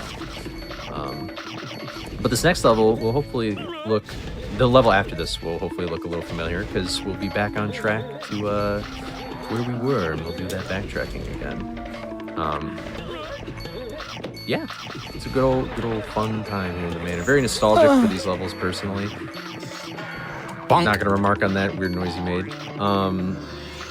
And it's, you know, just a very nostalgic. I love the manor levels. I feel like a lot of speedrunners don't like the manor levels because, you know, usually there's a lot going on and you kind of like big, wide open areas where you can do whatever you want. This is very limiting, but I don't know. It's good. So this is the other side. Yeah, there you go. And basically, again, we get whoa. Basically what we do is that, again, we don't have to play the cutscene twice, which is really cool, really good. And this is where we took the fan before. We are now no longer going to take the fan because we are going to do the other half of this level, and we're also going to do mine 2 and 3. And then we're basically out of the 3 main sections of the game, and we're going to do Skull Cliff, and then we're going to start backtracking, and then the game's going to end fairly quickly after we get through all that. But we're going to do something cool here where there is a cutscene trigger that is really long and really cringe, and we're just going to jump over it. Smile. Then we're just going to get all the keys and make our way through here. This level was actually optimized in NLE specifically, not in Hundo, which is actually funny. Because in NLE, okay, well, I don't get to show you because I suck. But in NLE, there is a cycle that I was about to hit, and then I didn't. But basically, like you collect a lot of snacks in NLE. So a lot of times, I like to make the joke that NLE is just Hundo light. Like it stands just, for no levels early, if you forgot. Oh yeah. It's basically discount Hundo, where you have to enter the levels in the correct order, which we obviously don't do in Hundo. But a lot of what happens is that you have to collect a lot of snacks because there's a lot of snack gates in the game. And so a lot of rooms you just hundo. Like this is one of them where you hundo it in NLA. And so they actually found a cycle in NLA that makes it faster, conveniently, for hundo as well. And this is another episode where we say the soap is useless to us and we do not use it. You're supposed to soap that ghost to get that troll snack that you cannot see, Smile. But we're just gonna do it ourselves, Smile. There's a lot of trolling going on in this level, in all honesty. You can get trapped under these carpets, and then you can just fall to the endless smoky pit below. There's a sandwich right there that you can't collect because it's behind an invisible wall. Just a lot of weird stuff in this level. Yeah. And if you didn't notice those snacks and you were wondering why you're missing snacks, there you go. That's your reason. You're supposed to like soap the ghosts, I think, to get up there. We just jump on invisible walls and the carpets themselves. Smile. Yep, you're welcome. It's really cool. Yeah, you're welcome. Now you can go hundo this game because I know that's what you all wanted to do. Every single person in the chat was actually itching to boot up this game to 100% it, for sure. They're like, finally, yes, my guide is here. This is where we finish our loop, and basically that. Where am I going? We get all snacks collected. That goes into upstairs, where we left and went back into Clamor. So a little bit of a loop-de-loop, but we end there because there's a warp gate there, and we can warp straight to Skull Cliff, and it's really cool. Yep, and we die. And speaking of really cool, we're gonna die. Yep. Yep. There's a cutscene there, so we just skipped it. We kill Scooby a lot in this game. You know what I just realized? We didn't talk about unintentionally. What's up? Oh, I thought you were. I actually was very confident you were going to make it. I don't think we talked about frame perfects, did we? I mentioned it briefly because I had one. Oh. Okay. Never mind. But basically, frame perfects. Basically, if you release the B button, so you know when I have the helmet out and I'm dashing and I hit things and I play this bonking animation. You can cancel that bonking animation if you hit an enemy frame perfectly, and basically what that means is that you hit them and release the B button at the same time. If you do that, you cancel the animation. If you don't do that, you sit on the ground like an idiot. And there's a cycle you can hit in this level with only a frame perfect. I didn't hit the frame perfect, so we're not going to get the cycle. But brief thing to mention, yeah. Mm-hmm.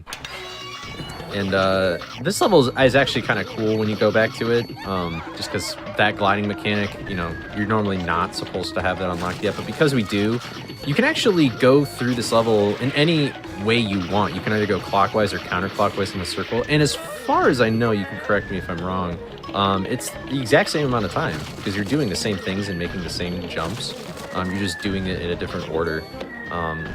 There's not really a room like that in this game. I think it's technically the same amount of time. It's just the reason that we do it this way is because in any percent, well, I guess old any percent, not anymore, but in old any percent, you would actually go through Skull Cliff backwards. And so we found a natural cycle there that is very useful.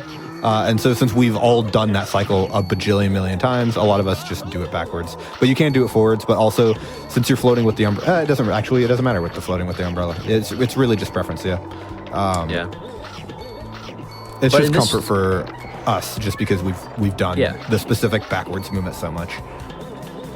Yeah, and right here we're gonna do a fun little thing where usually you'd have to press like one more button and have like this conveyor belt cutscene play, but we're gonna jump all the way on that collision and land right here and talk to this annoying guy, probably my least favorite enemy in the game. This is the one time we used the soap bubble, and that soap bubble is huge, by the way. It's massive. Like that's the biggest soap bubble in the game is when you soap that enemy. Yeah, because normally they're like this size, very small, right? Yeah, and that was like probably double the size. Maybe even a little bit more. Maybe like triple. There's actually been a time where I foolishly soap that enemy and I fall off because it pushes me off the ledge. And then I'm like, well. It's so funny. It's like, well, I was supposed to do that, but I guess not anymore. But anyway, do a nice little jump right here. This platform cycle. I remember when that was normally you have to wait for that platform. Yeah, normally you have to wait for that platform to do the thing. And normally, actually, the old strat for like years was to just get that arc and then die and then just wait for the platform to rise and fall. But there's a little lip that we can actually stand on, which you can get to by super smashing, which eliminates that and actually saves a good amount of time. I think it's like 10 seconds, maybe 15. It's a decent chunk. It's really, really worth it to do. It's also fairly finicky, but it's not that bad once you get it. It's like if you're good at moving, it's a little finicky, and if you're bad at moving, it's hard. Yeah. And you're probably wondering, wow, are we still in the same level that we were when you guys were talking about? Yep. This is the second longest level in the game. So this is that level we were talking about. There's not many snacks, and they're all pretty far apart considering the size of this level. Yeah, so like there's no snacks down there where those enemies are walking. There are literally 0 snacks. Why? Yep. No one knows. And there's like 4 snacks up here. You can see the 4 snacks. There's 4. It's a little goofy. It's just so troll. It's like they just forgot to add things. Yep. I don't know. But you know, you get this cool cinematic, I guess. Yeah. Smile. But now we're also gonna because go the level's so long, you get to hear the guitar solo in the music. Very briefly. You know, a level's long when you actually like hear the entirety of the song before it loops. I need the snack. Yeah, right here also. You might think, oh man, like, is this the end of the level? Because I saw a warp gate. No. We're actually going to be coming back to this level. But to reduce some backtracking, and because pause storage exists, we're going to come back here because now we have the soap and the gum. Either one, if you forgot, unlocks this area up here, removes an invisible wall. And we're going to use the charge attack here to dodge all these ghosts here, because if you remember, we can do that with the charge. That was so clean. It was very, very clean. And we got all snacks selected, which is great. So we're going to kill Scooby, we're going to warp back, and basically, take it away. why that was cool is because, again, the charge attack shrinks your head. So if you're shrinking your hitbox, it's harder to hit the snacks. So you have to hit those in a very, very, very precise manner, which is why that was cool. Yeah, and we have all these little hidden snacks here. Guys, are you ready to lag? Any laggers? It's just churning. Just don't worry about it. It's stickier than the actual tar in this game. Here we go.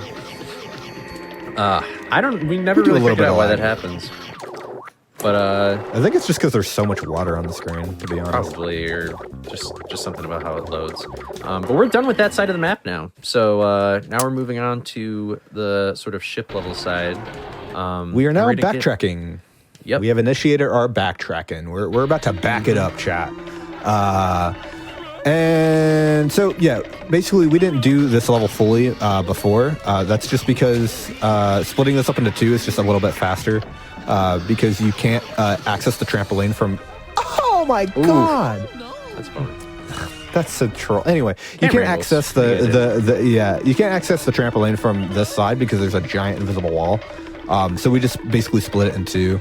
I have to do this again. So troll. Okay. Yeah. But we so there's 4 snacks out here. We basically split it up in 2 because it's just easier, and then we just go like this, and then hey, we're actually using the galoshes. Crazy. First time we're using it. And then in Coast, we need the umbrella to do the backtracking here, and so now we have the umbrella. I actually do this in a very specific way so that I can get a very specific movement set on this fishnet that we can grab onto later on. Yeah, it's really cool. Smile. Yeah, because basically what we're going to do is we're going to do this, and if I do it correctly, we don't stop at all. And so normally you have to normally you have to do like a little dip there in order to get to that bottom snack, but you just hit it with that height perfectly. And it's very nice. It probably saves you like half a second, maybe a second, but it's cool and swag, and it just feels very nice to do, and I like it. And that's really just like, that's 90% of things that I find in this game are just like really small things that just are cool. I don't really do a lot of the big finds. It's not really my thing, but this is again using the galoshes. Fun fact: you can actually do this without the galoshes. Oh my God, I need that. Me and Cole have actually done this without the galoshes in bingo because sometimes it's faster to do this level in bingo without the Black Knight. He doesn't like doing it. I like doing it though. I always forget where you gotta like stand and jump. So. Basically any ledge. So like any like edge of the tar. I'll show it in a second because I'm actually going to come back up here because I'm not going to do this pause storage. Normally we'd actually pause storage here, but basically if you go to like the edge on here and you walk off, you notice my shoes went away, and when my shoes get away you can jump. Yeah. And you're basically using your coyote frames to initiate the jump. And so you can do that on any edge, right? And then you can also walk on ropes and stuff like that. There's a lot of things. Like, it is a little finicky, but once you like just know where to walk, it becomes a lot easier. But also, it's just a very annoying thing to do because if you mess up one thing and you land on the tar, you're just like, cool. Yeah. I'll just be walking now. I'll just be walking now. But yeah, every time you can also do this without the galoshes as well, because you can just jump on all those boxes as well. They're really, and if there's tar, you don't need the galoshes. Pretty much. Like we really don't. Pretty much found a way for everything. Yeah, actually, I think that is an absolute statement. You don't need, you don't need the galoshes for anything in the game. Yeah, because you can get all of those without the galoshes. That's crazy. Yeah, that's funny. And this is you're breaking the hundo run. You can take your hands off the controller. You've been rewarded for your efforts. You can. This is your only break because really you're kind of going the whole time. So this is your hand break. This game can be fairly hard on your hands if you don't have like trigger mods. Because basically, a thing we haven't really mentioned is that I'm holding down the R button the entire game. Which, that's how you run. Yeah, imagine holding down a GameCube spring, like just holding down a spring in general for 2 hours straight. Not fun. But, you know, I have triggers, so it's fine. Yeah. Because like the mods don't like change anything about how your character moves. It literally just helps your hand not be in pain. Like that's it's really just like it's not like an abuse, like a there's no advantage. There's no advantage. There's no advantage granted other than the advantage of like your hands, like your hand health, which I don't believe is an advantage. It's your hand health. That's just your hands. Yeah, you should. Yeah. Also, you should keep those up. This is the one room that Nestani was talking about where we just leave immediately. Yeah, we just enter it and leave. There's nothing in there to collect. We just enter it and we leave, and then we go about our merry way, and we get a cutscene music glitch pod. So, and that's the place now we're actually where. Go ahead. Oh, go ahead. We're on the same brain cell right now. I was just gonna say the monster gallery is where you would just view all those like monster token extra stuff that we did before. But now we're on our way back, and we're kind of wrapping up the game now. We're going to lab, and this level is pretty much right next to the entrance of lab. So we're going. Are you done? Please. This is what Cole was talking about with the. It can get pretty annoying pretty quickly. Yeah. Yep. It's fun. Don't worry about it. We have fun here. But this is the end of the backtracking, so Creepy is the last level that we need to backtrack to. This is called RBS or Redbeard Skip. Wow. Normally in any percent, you can jump up there, just like that, with those two ledges, and you can skip the Redbeard boss fight, which is why this game is 14 minutes long, because you can skip Redbeard. And then we're just going to float over here, and we are now in lab, and this is now officially the last level set that we will be collecting things in, because we have collected everything in every other level. We do have a little mini checkpoint to basically let us know that we have enough snacks, and then you just kind of have to trust that you have enough, that you have all the tokens. Yeah. Lab is pretty annoying to collect snacks just because they're very sparsely laid out and they're just annoying. I don't like. This is probably my least favorite place to hundo in the game. I would probably agree with you, actually. It is because at least annoying. Skullcliff, you get the funny bubble, the funny big bubble. I like the funny bubble. There's no funny bubbles here. There's no funny bubbles here. Yeah. We're just running. It's just a bunch of cutscenes with no bubbles. And very sparse snacks. Imagine if they put a bubble in this cutscene. It would be so much better. Sick. Yeah. But anyway, I forget. Are you gonna do the backwards part 3? No, it's slower. Okay. There's a trick in AMT that they do where they can kind of break the sequence. Yeah, but we don't do that in the hundo because we have to collect all the snacks, and watching the cutscene is faster than basically just doing that. Oh my goodness. Thing. Yeah. Yeah. This is not how you're supposed to get this, by the way. But no, you're supposed to soap or something. Yeah. But basically, watching this cutscene is faster. Basically, there's a thing that you can do in AMT, which is going to the top of Lab 2 and jumping on a bunch of invisible walls and stuff in order to get there. But we don't need to do that because we have to collect all the snacks on the ground. So, I was invincible there for a second. That was kind of funny. Interesting. Really? Don't know. Yeah, I jumped into the thing and I just did not take damage. Away. Wow. Huh. Okay. That's weird. Cool. Yeah, you could sometimes be invincible in this game. For some reason, I believe it happened in Mortal, I think, where he was just invincible in Green Ghost, right? Yeah, yeah. That's the most common place I see invincibility, and we really don't know why it works, but maybe one day we'll just always be invincible, and that would be cool. It wouldn't really be useful that much, to be honest. Well, you could go I guess it would backwards be and most guess useful one. for this category, you know? Yeah, it'd be very useful for this category and other categories where you go like everywhere, but there we go. That is hopefully the last monster token right there. Yeah, very. That was a crazy snack grab. Yeah. That was so good. And man, you know, I'm feeling that our time is almost up. It's almost over now. It's kind of hard to believe. It is. That, yeah, and so basically the AMT strat that we were talking about is basically coming up here and entering through that door. But we have to float down and get these snacks anyway, so we're kind of doing an out and back thing. It's just a lot of wasted movement when you could just watch the cutscene. Yeah. The cutscene's not that long. Hello? Thank you. Sometimes the camera's really fun, by the way. It's just like, please change it. I'm above an acid pit. If I hit it, I'm going to die. And Nestani was mentioning our little check mark here to make sure that we kind of have enough snacks. 3334. Yep, that's our Pretty snack easy to bar right remember, now. too. Yeah. Yeah. So we should be all good.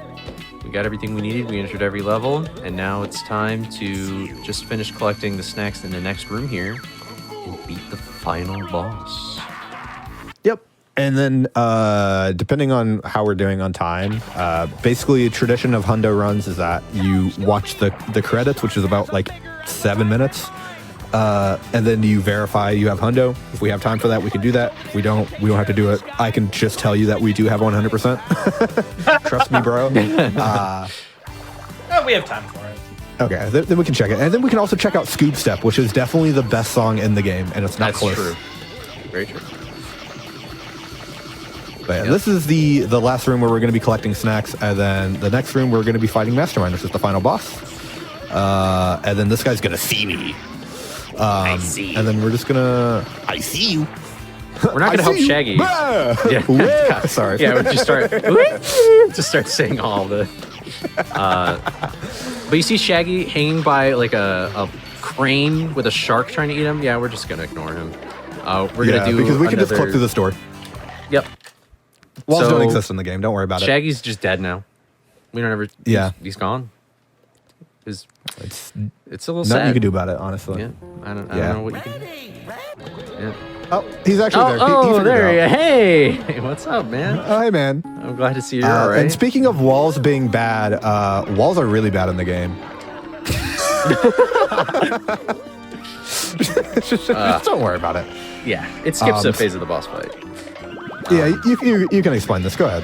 Have fun. Yeah, so basically, there's 2 parts of this boss fight, and we're in part 1 right now. And part 1 has 3 phases, but we skipped the first one by clipping through that wall. And now we're going to skip a second one by perfectly timing these button presses here, which tricks the game into thinking we already did the last enemy wave. Just like that. You just got to delay your presses 5 seconds in between, and then boom, now we're on to part 2. And Mastermind's going to spawn on the floor, and the name of the game is that we're going to bonk on his head and push him into the electricity in the background there. And timer ends right when you hear the Mastermind get shocked by the electricity. All right, so 3, 2, 1, and time. That is the time. Boom. Timer does stop on the hit. And basically what happens here is that when you verify Hundo, if for some reason you don't have 100%, you then go afterwards and collect your thing for the 100%, which means that you just lose 7 minutes off your time immediately. So yeah. Ideally you do your backtracking before you get to Mastermind. So like that's why we have the visual indicator right before the 850 gate, the 3334. That indicator basically is like, excuse me. That indicator is basically like, hey, do you have enough snacks? If yes, keep going. Then you could also do this thing where you can open up the map, and the map will actually tell you if you have collected the monster token in a level set, and if you've collected all snacks. So you can check exactly where your snack is missing. You can check if you're missing a monster token, or you can just know that you didn't miss anything. Yeah. Yeah, this is Don Knotts, by the way. There he is. Anytime some ghost scares somebody Look at off a well-kept Who do you guys think was the main bad guy? That we didn't even talk about the plot at all in this game. Not that it's that important. But, well, you're about to find out without even knowing the plot. But, Spoiler alert, guys. We're going to find out who the mastermind is. Spoiler alert for a 2002 game. Oh my gosh. Professor Alexander Graham. Oh, me? Oh, my. Uncle Alexander. I've heard this cutscene too many times. I knew it all the time.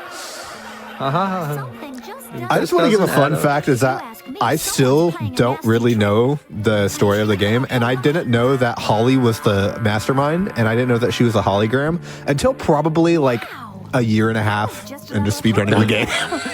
Are you serious? Yeah. What? How? I just didn't know. Oh, because you could put. Yeah, because you don't have to. Oh my gosh.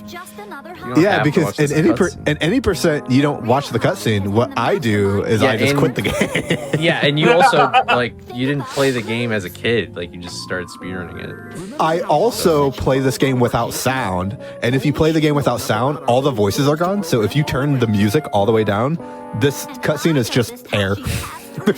Really? Oh, I actually didn't even know that. Yeah, it's just the images. So it's like even more of like, oh, I don't know. Because even if I were to watch the credits, It's just a bunch of pictures of people. Like, yeah, okay, I saw those people in the It's a game. silent Cool. film. and then normally I like get up and walk away or something. That's funny. Suck you Yeah, up or hey yo. Anyway, A 7-minute cutscene is like, that's time for you to go fill your water. That's pretty much, yeah. to stretch, take a hike. Yeah, like, you got better Just like things to do than waiting and watch be the like, all cutscene. right, I'll go get some food. I'll take a bathroom break. I just did a 2-hour hundo run. I'm gonna go take a bathroom break. You know what I mean? Yeah. And hope that I come back to 100%. Yeah, and if you don't, you're like, well, run's dead. +8. Yeah. Smile. Yeah. But again, I feel like once you make a mistake in this category, you never want to make it ever again. So then you just never want to forget. This category is brutal, usually when you forget something. Because even like if you do forget something, let's say, a lot of times it's like in the middle of the level. So you can warp sometimes close to where you are, but there's certain levels like upstairs like 4, for example, or upstairs 3. So far and out of the way to get to because there's like no warp gates like near you. Well, there's a warp gate in upstairs 4. That's a bad example. Whatever. You know what? Skull Cliff 4. Horrendous level to miss a snack in. No, there's a warp gate there. Oh my god. How about upstairs 1 or upstairs 2? Well, upstairs 1 there's the mine 3 warp gate. Yeah, but if There it's like is a on level. all the other side of the world. Oh, dude, Crypt 2. That's true. Upstairs 2 actually. Upstairs 2 is probably the worst. Upstairs 2 is really bad to miss a snack in. Yeah. Because you either have to go backwards all the way through 4 and 3 to get to 2, or you have to go all the way through 1. So that's pretty bad. There's probably a worse spot. I don't know. Anyway, Scoop Step. It's brutal. And Eric, Lord of 10K Hernandez. Yes. Yeah. There's also there's so many great Shrunken Head. I think there's Bug Killer. Who I just want to say Bug Killer did not do a very good job. Ouch. We beat the game in 14 minutes, guys. It's you know. Harbel Mongoose Illustra. Z-Bala. Yeah, Z-Bala. Yeah, I don't. There's some real inside jokes here that are just lost to 20 years, but to 2002, really. Yeah. You know? There's some. It's actually. I have no life, and so I'm like I look up these people. I'm like, what Shouts else to do they Gary do? Butt Boy. Go Butt Boy. What? Imagine being a kid and beating this game, and then you just see Butt Boy. But yeah, there's some people now that like they work at Apple. Like I think the main guy this game made helped make the Vision Pro. Like this game, you know, That's so good. That's crazy. Yeah. There's the bug killer. There's the bug killer. Yeah. Noodles and Hollywood. That guy. Imagine your nickname is that guy. That guy. Wow. At least you know they had fun while making the game, you know? That's true. That's very true. That is crazy that it just randomly a dude that worked on this game that made the Apple Vision Pro. Yeah. All It's I'm wild. hearing is that this game was an integral part in the development of the Apple Vision Pro. That's That's exactly. true. Yeah. Yep. This was a canon event. This was a pivotal moment in society. That's all I'm trying to say. This is the prequel to the Apple Vision Pro. Yes. Also, Tim Curry voiced Mastermind. If anybody knows, like, what am I blanking? Like the old It or Rocky Horror Picture Show. That's the other one. If you're familiar with those, there you go. They got a full celebrity cast here, and look at all those celebrities. Because of this game, they're doing pretty well for themselves now. I've heard. It's true. This put them on the map. Exactly. Oh boy. And speaking of on the map, we're not really going to open the map, but we're going to go save the game here. And so basically we're going to save the game, and then this should be not 9% anymore. It should be 100%. So we're going to do one of these. And hundo. Hey. And now it is officially verified. It's a legal run. Hooray. And that's it. So cool. We're gonna get out of here. I didn't really have any shout outs for myself. Just be sure to watch Juneteenth, the marathon event. Yeah. Hotfix is putting on this weekend. It's gonna be hype. Lots of really great runners. I'm not gonna be in it this year just because I didn't really have anything new to offer. But there's gonna be a lot of runners with a lot of cool stuff. So you should check it out. And yeah, that's all I really have to say. Thanks for having me. Yeah, absolutely. thank you for having us. Anything you want to say? I'm sorry, me? Yeah, Go follow Nestani on Twitch. He's awesome. absolutely. Twitch.tv/Nestani. And then I'll be a selfish guy. Follow my YouTube. Look up Coley's. You did Movie on upload a video YouTube. today. I did upload. So And it's not it's about about this game, another. though. It's about a dog game. It's about another dog game. That's true. But This guy loves playing video games about dogs. I guess so. I don't know why that. I guess my parents just, as a kid, bought games like that for me. I don't know. The weird niche. But yeah, thank you for having us. We've got a few minutes here. You're a little early. You wanted to showcase something. How long did that take? I can just showcase some things. Yeah, you can just tell me when to shut up. You had the it was I don't What was remember my the time? trick. It was the Scooby thing. Your time was 1:47:13. Oh my gosh! Crazy. Well, here's one of the coolest void orbs in the game. So basically, in Skull 4, you can get out of bounds like this.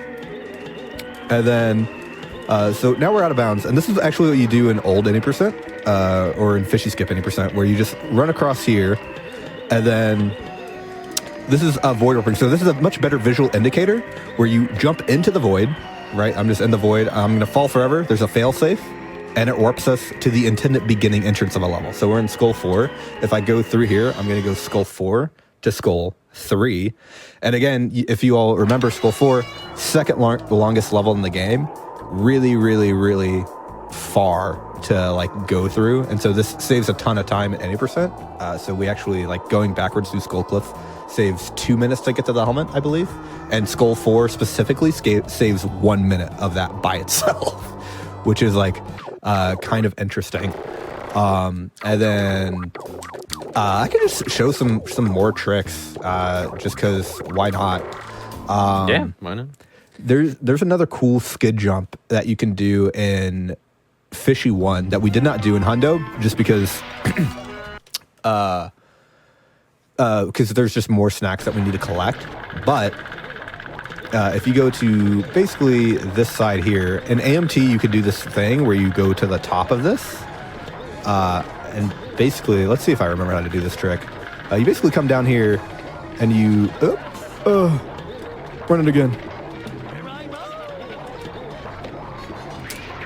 And then you can make it all the way up here, and then you can get the monster token.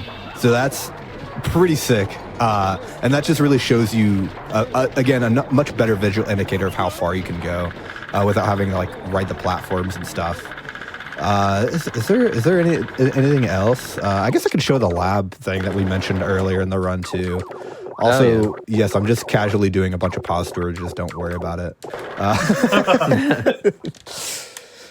Yeah, you've got time for this last one. All right. So basically, I'm going to get a better camera angle first. So basically, to get to the top here, you basically just kind of jump along this wall here. And then hopefully you remember where you need to jump to on the wall as you're doing the trick. And then you just kind of float across. I did not press the button. So I had to press this button first. So now we're gonna. I forgot because you don't press the button in Hundo.